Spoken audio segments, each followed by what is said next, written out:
आज की कहानी एक औरत की कहानी जिसको डायबिटीज़ थी और उसको डायबिटीज़ की दवाई लेने के लिए सिरिंजेस की ज़रूरत पड़ती थी क्योंकि उसको इंसुलिन लेना होता था।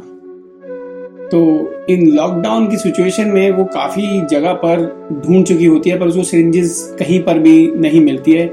हर दुकानदार कहता था कि मेरे पास सिरिंजेस खत्म हो गई हैं, लोग खरीद के ले गए हैं। ऐसे ही वो घूमते घूमते एक और मार्केट की तरफ निकलती है तो वहां वो देखती है कि एक आदमी कुछ सामान लेकर आ रहा है और उसके अंदर सिरिंजेस हैं।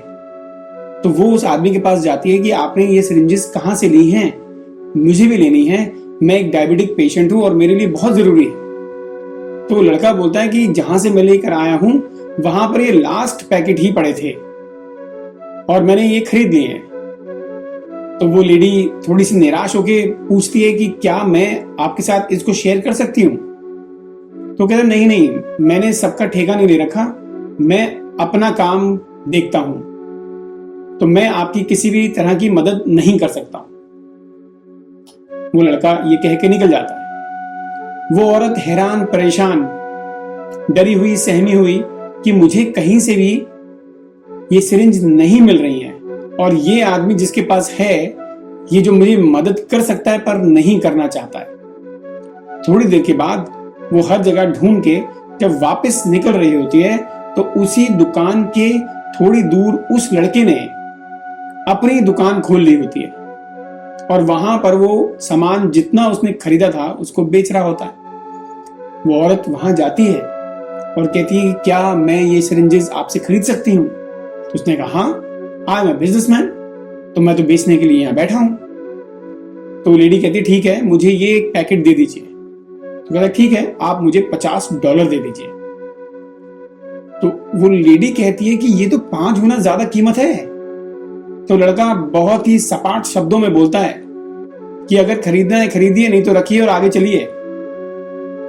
लेडी को जरूरत थी तो वो खरीदती है और देखती क्या है कि उसके पास 25 सेंट्स कम पड़ जाते हैं। पर वह आदमी 25 सेंट्स भी छोड़ने को तैयार नहीं था। पर वो अपना बटुआ टटोलती है और कहीं से उसको 25 सेंट्स मिल जाते हैं और वो उसको देती है और वहां से सिरिंज लेके चली जाती है।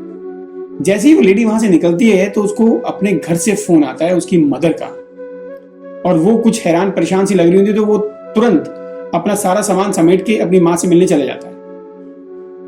उसकी माँ एक बिस्तर पर लेटी होती है और उसकी तबीयत बहुत खराब होती है। तो अपनी माँ को बोलता है कि आपको बाहर जाने की जरूरत क्या थी।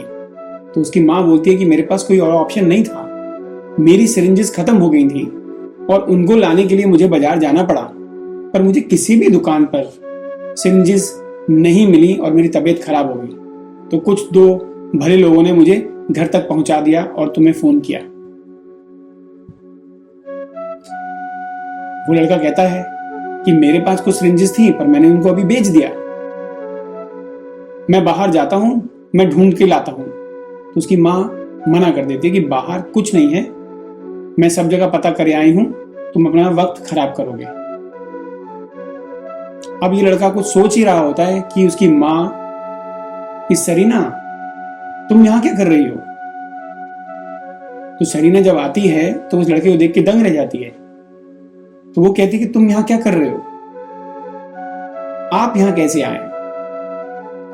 तो वो लेडी बोलती है कि तुम्हारी माँ मेरी बहुत अच्छी फ्रेंड है और मुझे पता था कि इसको भी डायबिटीज है और इसको भी सिरिंज की जरूरत पड़ेगी, तो मैं इससे पूछने चली आई कि क्या इसके पास सिरिंजेस हैं या नहीं। तो लड़का तपाक से बोलता नहीं नहीं, हमारे पास नहीं है, हमें जरूरत है, क्या आप हमारी हेल्प करोगी, आपको जितना पैसा चाहिए मैं तुम्हें दूंगा। तो लेडी कहती है कि हर कोई बिजनेसमैन नहीं होता है, कुछ लोग इंसान होते हैं जो इंसानियत को निभाते हैं।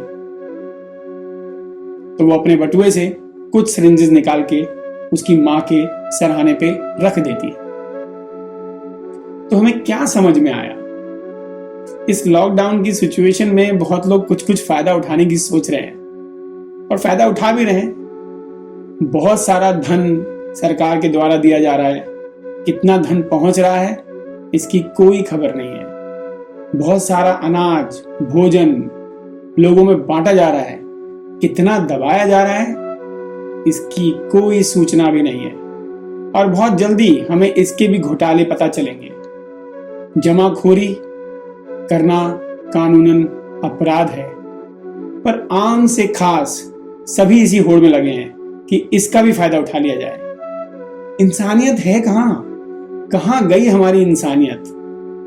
हिंदुस्तान तो इसी से ही पहचाना जाता था, अतिथि देवो भव, कि जो भी आपके द्वार पे आता है खाली हाथ नहीं जाना चाहिए। हमें इस पे विचार करने की, हमें इस पे पुनः विचार करने की आवश्यकता है। क्या हम वही हैं? क्या ये हिंदुस्तान, ये भारत वही है? अगर आपको ये विचार पसंद आए हों तो लाइक कीजिए, शेयर कीजिए, सब्सक्राइब कीजिए। आपका दिन शुभ रहे। धन्यवाद।